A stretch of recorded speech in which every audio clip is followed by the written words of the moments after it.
í Nissan Leaf. Nú ég að prófa hérna þennan búnað sem heitir ProPilot. Þessi takki hérna blái.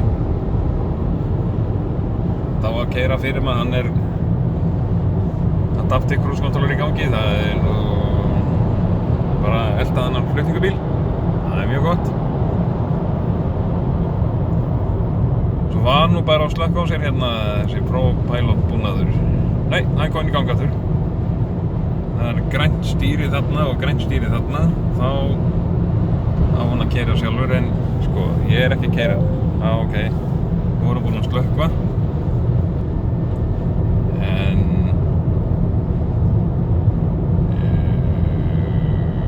ég veist að ég nú að fara í gang aftur, sko. Ég samt ekki að standa hann inn í pedalum. Hann bara að auka hraðan og minnka sjálfur út af þessum flutningabíl þarna. Þarna að koma í gang. Nú ég ekki að stýra neitt, nú bara hérna held ég á símanum. Og hérna tekur hann þessa beygju fyrir mig sjálfur. Titraði hérna stýrið og allt í steik maður.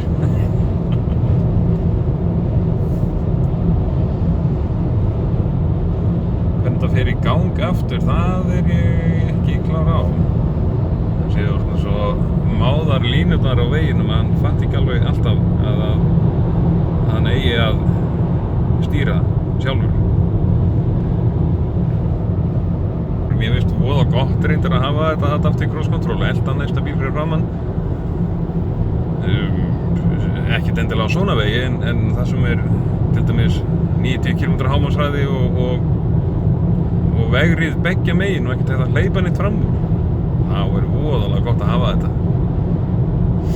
Þegar maður kemst hvort ekkert fram úr öðrum bílum. Til að finna svoleiðis veg. Þá ég kominn hérna á kafla það sem maður ekki hægt að hleypa fram úr á. Það bara,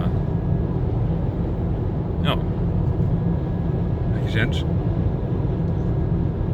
Vegrið, það nú ekki vegrið, þetta bara steypublokkir hérna á miðju veginum. Svo steypublokkir líka utan við, en sumstaðar og sumstaðar vegrið. En í flestum tilfellum bara snjór. Nú ég með bíli stiltan á Cruise Controlið og Adaptive Cruise Controlið. En ég þarf að stýra. Svo get ég ítt á þennan takka þarna niðri þennan við stýrinu hérna. Steering Assistant on. Þá ætti ég þar ég einmitt ekki að stýra. Tralalai, bara að banka hérna í eitthvað. En hann nú svona sko með það að halda sér. Já. Það þarf alltaf að taka hann stýrið á 10 sekúndna fresti eða eitthvað svoleiðis. Ég ætla ekki að gera það. Ég ætla bara ekkert að taka stýrið. Hvað gerist? Já, bara neglar það. Nei, hann kippir svona aðeins í. Nú hann farin að bremsa. Já, ok, rólegur á sem maður hérna. Gefði ég aftur. Náðu hinu bílunum, já. Komið með stýrið sjálfur aftur. Ég ekki að stýra. Þannig að ég bara flauta. Hvað gerir nú? Hérna koma göng og alls konar.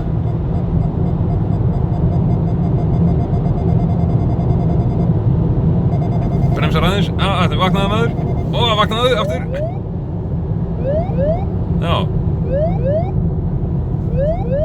Þetta fyndið. Já, ok, ég var ekki búinn að halda nú lengi á þann.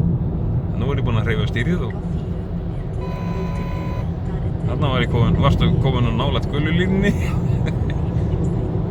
Allt að gerast inn á þeim. Já, það best að fara að taka kaffi. Eða kaffipásu. Ég gera hérna út í næstu sjoppu. Hér ætla ég að sýna stöðu á fæti mínum. Hann hérna á inngjöfinni. Hér þarf fóturinn minn að geta vísa hann svona beint fram og vera skotið mikið til hægri og okkur get ekki haft inngjafarpetalan þar sem að bremsupetalan og bremsupetalan þá þarna.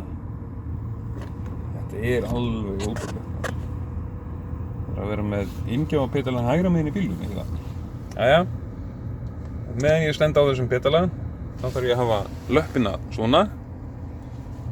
Þetta bilið sem ég hef hérna á milli, þessi djöfulsins trekt hérna og ég get ekki snúið stýrinu. Nema ef ég sný mér einhvern veginn aðeins í sætinu, þá nú ekkert gott að keyra bílinn. Nei, þetta glatað. Þið mistuð einn kúna Nissan með þessari hönnun.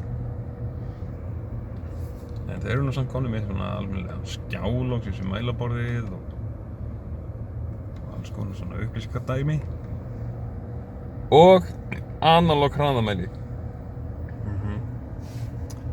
Sama kort og er í gamla bílum, eldri bílum, gamla, eða sama infotainment system og ennþá með myndavélarnar undir speglunum og svo fram í húddinu og í skottlokkinu. Það mjög gott.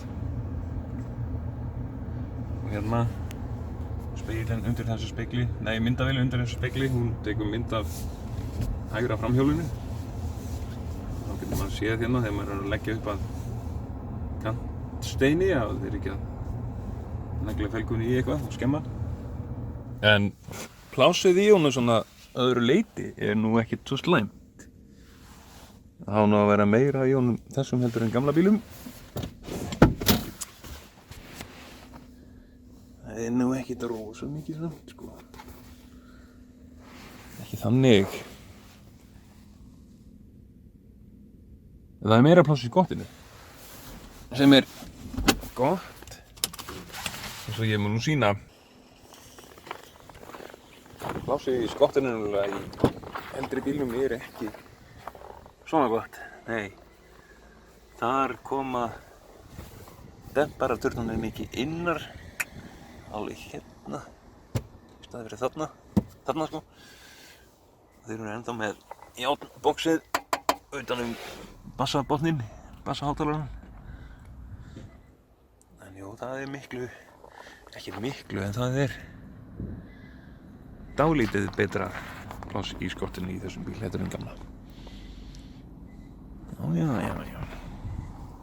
Þetta eru hleðslu snúrunar, hleðslu tækið. Annars vegar með þessum tengli hér. Og svo hann komið með þetta tengi að framan. Nýja tengið, sem sagt típu 2. Frá þeim Mennekes framleiðandanum. Svona. Ég nenni ekkert að sýna hún í húti það ekkert að sjá.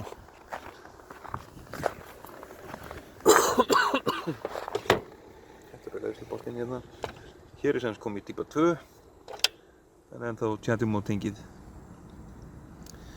Og tjatjumótengið virkar þannig að þeir ætla sér að búa til kerfi eða hvort það til núna í dag. VAF2G, Vehicle to Grid. Sem þýðir það að þeir voru búin að hlaða bílinn þá í gegnum tjaldumótengið eða, ef þú tengir tjaldumótengið við heimilið þitt þá á bíllinn geta afgreitt rafmagn af sér inn á heimilið. Það nefnilega, tjaldumótengið gætt þeim kosti að geta sendt rafmagn í báðar áttir. Á meðan að eins og típa 2 tengið sem var hérna hitt tengið fram í bílum og Tesla notar sem hraðhleðslu. Það tekur bara við rafmagni inn á bílinn en sendir ekki frá sér eins og sendimótengi getur gert og eins og Nissan bílar geta gert. Start.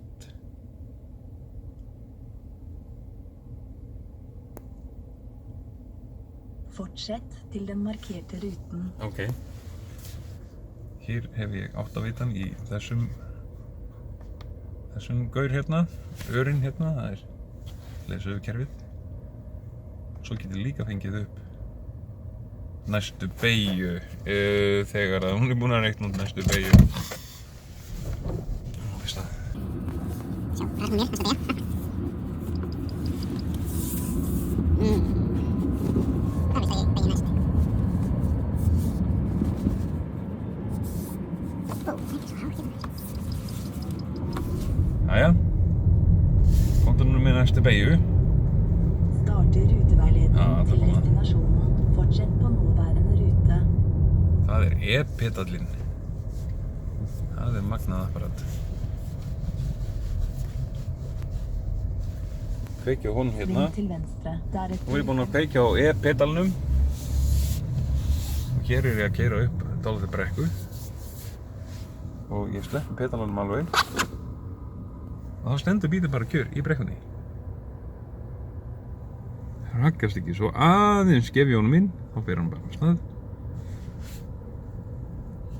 Þetta er nú ekki mikil brekka, en það er búið að prófa þetta í 35% halla og hann náði að standa kjur. Ég ætla að sleppa pedalanum bara, bremsa ekki neitt, hann bremsaði bara sjálfur og stopp.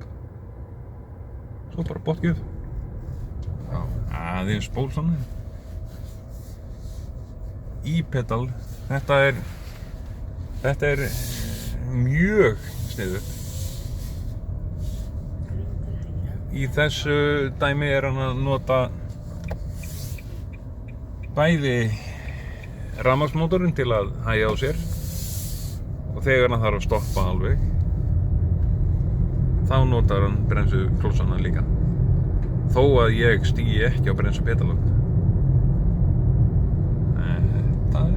Þetta er nokkuð góður búnaður. Heilt yfir er þetta alveg gríðarlega skemmtilegu bíl.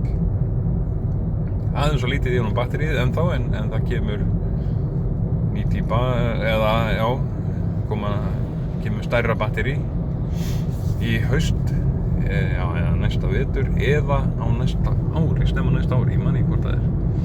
Það kemur samt. Það er yfir, um 60 kWh batteri, það er 40 þessum. Á að komast 250 km, já, 250, þeir segja reyndar nálægt 300 km á leiðstunni, en það er nú hæpið. Ég myndi segja 250, myndi ég treysta mig til að keyra hann. Og svona 200 yfir veturinn.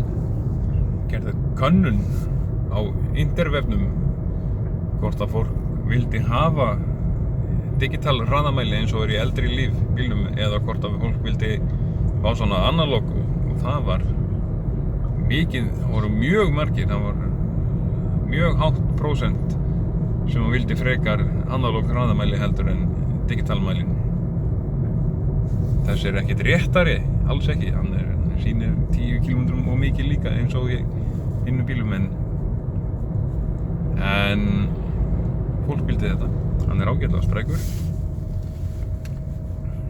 eins og ég mun nú sýna, taka stað hérna í beygju reyndar, eitt er botgjöf, smá spól hérna fyrst, þetta er svolítið mikið spól, heyrðu góði.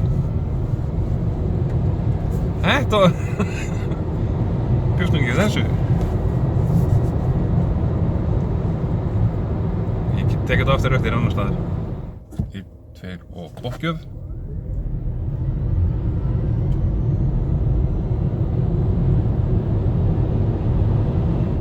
Var að keyra framhjá hámarkshraða 70 lokið. Þá les myndavélin sem er þarna uppi. Hún les það skilti og segir að hér sé hámark 80. Mjög sniðugt. Já, nú er ennþá slökkt á spólvörninni.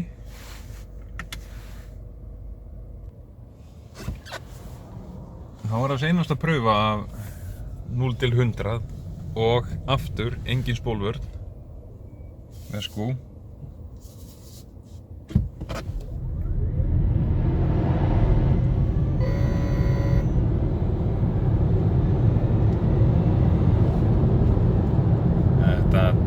var helvítis helling maður. Hér erfitt fyrir hann að sjá. Nei, ekki mjög erfitt. En nú ætla ég ekki að gera neitt, alveg strax.